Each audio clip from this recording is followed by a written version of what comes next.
ওম সাইরাম। জামনের এই বিলক্ষণ চমৎকার। দ্বিতীয় পর্ব।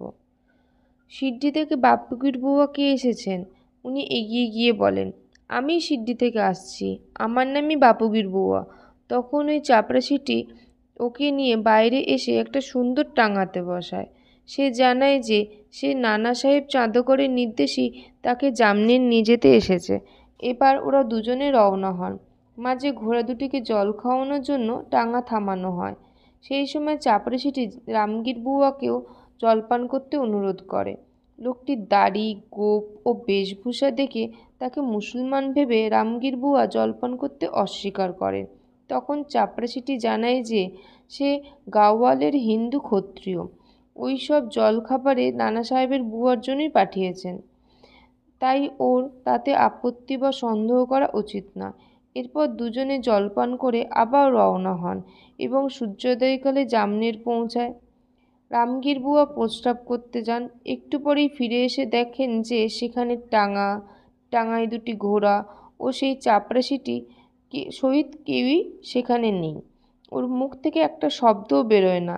উনি কাছের কাছারিতে খোঁজ করতে যান এবং সেখানে জানতে পারেন যে সেই সময় মামলতদার নিজের বাড়িতেই আছেন। বাপুগীর নানা সাহেবের বাড়ি গিয়ে পৌঁছান এবং ওকে বলেন, আমি সিদ্ধি থেকে বাবার আরতি ও উদি নিয়ে এসেছি। সেই সময় ময়নাতাইয়ের অবস্থা খুবই চিন্তাজনক।